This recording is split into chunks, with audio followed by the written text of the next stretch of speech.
Have you ever just looked up at a plane and really thought about how it all works? I mean, thousands of them are up there every single day, crisscrossing the globe. How is that not just total chaos? Well, it's not magic, that's for sure. It's all thanks to this kind of secret rule book, a rule book that basically runs the entire world of aviation. Today, we're gonna crack it open. Yeah, when you're cruising at 35,000 feet, pretty much everything boils down to one thing: trust. You're trusting the pilot, the air traffic controllers, the mechanics who worked on the plane, everyone. But here's the thing, that trust isn't just a warm, fuzzy feeling. It's actually engineered. It's built on this solid foundation of rules that make sure everyone, no matter where they are in the world, is playing from the exact same safety playbook. And that really gets to the heart of the matter, right? How can you really trust that a pilot from one country can fly safely in another? I mean, how do we know for sure that a pilot trained in Brazil has met the same crazy high standards as one trained in Japan or Germany or anywhere else? How do we create that one single universal benchmark for skill and for safety?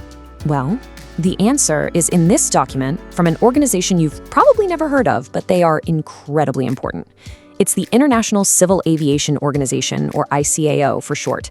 And their document, called Annex 1, Personnel Licensing, is basically the world's rulebook for this stuff. It's the master key that guarantees the person in the cockpit, no matter what passport they hold, is absolutely up to the job.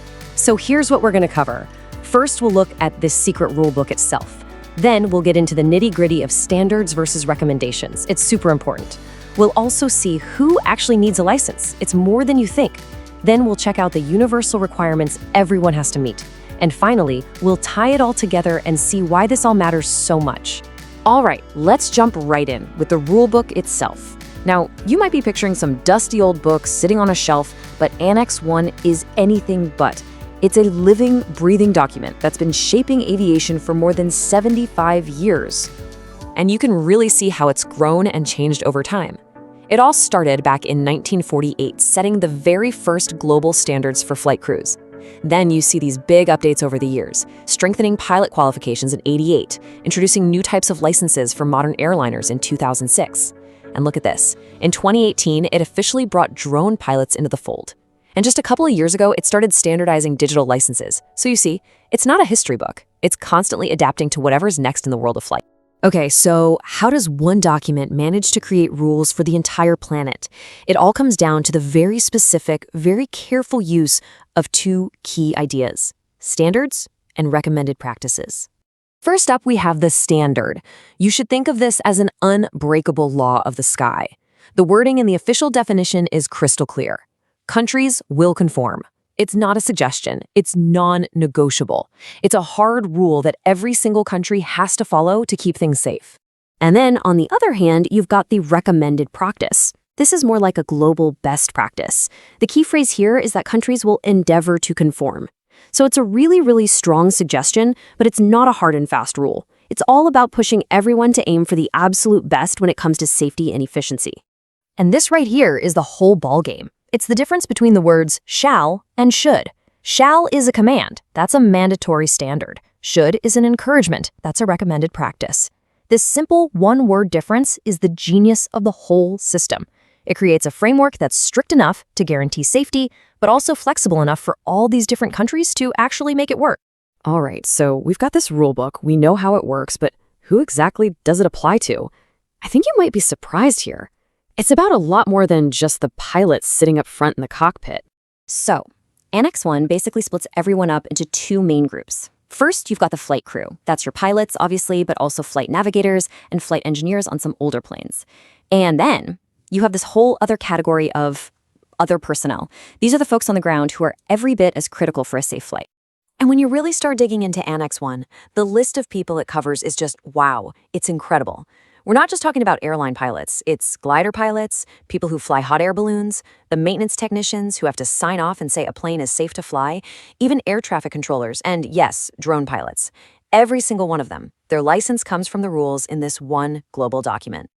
So with all these different jobs, what's the common thread? What does a balloon pilot have in common with an air traffic controller?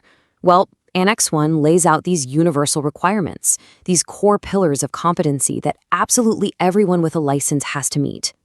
It doesn't matter what your license is for. You have to clear 4 main hurdles: medical fitness, knowledge, skill, and language proficiency. And these aren't just boxes to tick. They are the absolute foundation that ensures everyone is competent and that the entire system is safe. Let's just take medical fitness as an example, because the rules here are super specific. A private pilot who's under 40 needs a medical exam every 5 years. Okay, but an airline pilot over 60? They have to get one every 6 months. You can see right there how the system is designed to manage risk, right? The more critical the role, the stricter the rules. And then there's language.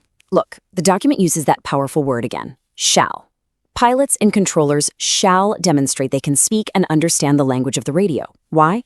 Because a simple misunderstanding over the radio can lead to disaster. Clear, precise communication isn't just nice to have, it's a fundamental part of safety. So Annex 1 makes it a mandatory testable skill. Okay, so we've gone through all these rules, these definitions, these requirements. Let's zoom back out. Why does this super dense, kind of technical document matter so much at the end of the day? It's because it all comes back to that one word we started with, trust. Annex 1 is the machine that basically manufactures that trust on a global scale. It makes sure that a pilot's license means the exact same thing in every country. It creates a predictable, reliable, and, most importantly, a safe standard for every single person involved in getting a plane from A to B. And that's really the big idea here. This one document, Annex 1, is like the invisible architecture that makes the entire global air travel system possible. It's the bedrock of trust that lets us all fly safely all over the world. So, the next time you're outside and you look up and see a plane tracing a line across the blue sky, are you just going to see a machine? Or are you going to see what it really is? This quiet, incredible monument to global cooperation, all written down in the pages of the sky's secret rulebook.